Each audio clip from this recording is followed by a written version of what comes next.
As a young mother of 3, I was blessed to have 2 women from our congregation visit me every 3rd Thursday of the month. They were 91 and 92 years old. They would come into our home, take their respected seats in the front room, and within minutes, they were both zonked, sound asleep, snoring on our couch. As you can imagine, the first few visits, this was terribly awkward. But I quickly realized that this was the perfect opportunity to unload all the emotions and craziness that was motherhood. I could tell these ladies anything. They would never remember, and they could never tell anyone. This was perfect. You all know what I'm talking about. The moments we promised ourselves would never, ever, ever happen when we became mothers.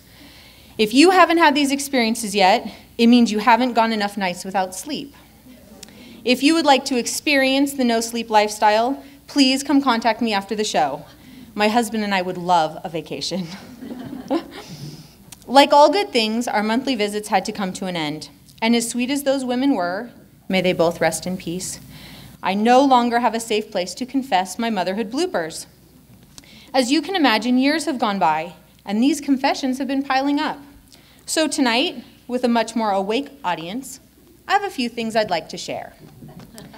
First, I am a firm believer that baby wipes count as a shower. Oh wait, you thought I meant for our baby? No, I meant for me. I have no problem substituting a quick wipe down with a few Huggies wipes. Before children, I would have never, ever considered such an act. I showered every day. I even washed and dried my hair every day, even though all the beauty experts say that every other is best.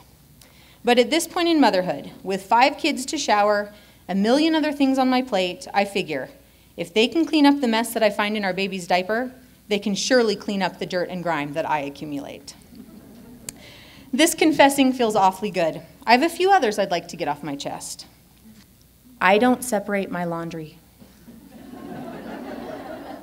I do laundry. I do a lot of laundry. But I have officially proven that all the mothers, the grandmothers, the advertisements that tell us that the reds can't touch the whites, that's not true. It is all a scam. I don't discriminate by color or weave. In our house, everybody jumps in the pool at the exact same time. A little cold water, we're good to go. The funniest part about the whole thing, I realized about a year ago that I'm still teaching our children about separating colors from whites. Go figure. Next on my list, oh, this one's bad. I have sent a child to church without any underwear on. Oh my gosh, how did I get to this point? How has this happened? Okay, let me explain. Church at 9, husband at meetings, no help in sight, 5 kids to shower and dress, not to mention I am still in my pajamas. Now, in my defense, our daughter had plenty of clean underwear.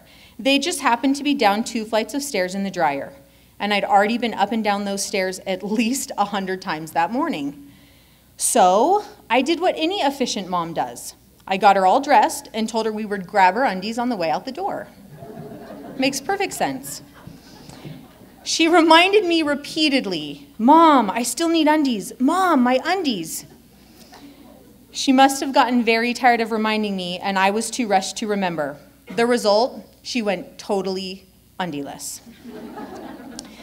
We got home that afternoon and were sitting around as a family talking about the things we'd learned that day. As our daughter climbed up on the couch, everyone in the room noticed that she was missing her underwear.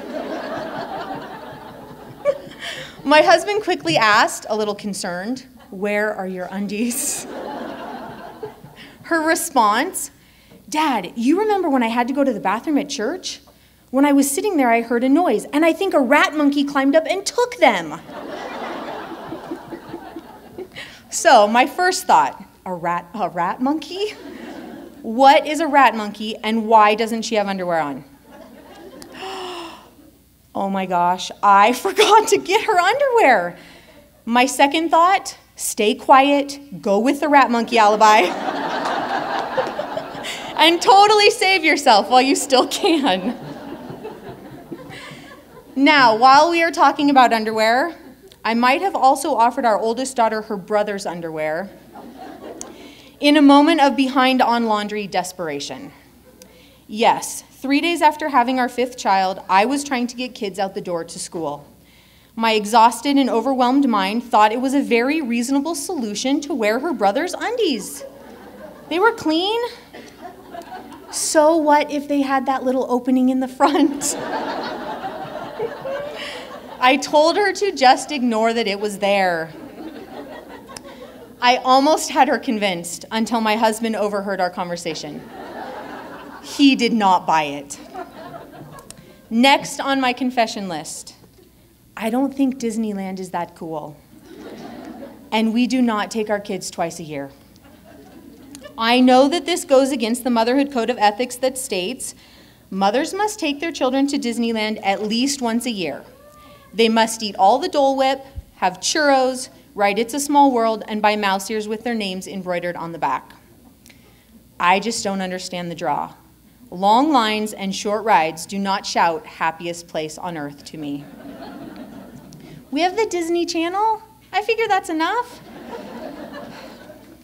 Finally, confession of all confessions. I was pregnant for almost 4 months and didn't even know it. How in the world is one pregnant for that long without knowing it? I can see if it was my first child, but pregnant with baby number 6? No clue I had already been growing a child in my womb for nearly 16 weeks. As I sat in the doctor's office for a non-pregnancy related checkup, a very sweet nurse came in and sat down. "Tell me your due date, I'll put it in your chart," she said. Yeah, my due date? You have the wrong chart. "Heather Johnson?" she asked. "Yes." "Your birthday's 5/10/77? "Yes." Then she repeated my address. "Yep, that's correct." "Oh no, I have the right chart. You're pregnant." Pretty sure that that one deserves the Motherhood of the Year award. My biggest confession of all, I could have never predicted what motherhood would really be like. It is harder than I ever thought and more rewarding than I could have ever imagined.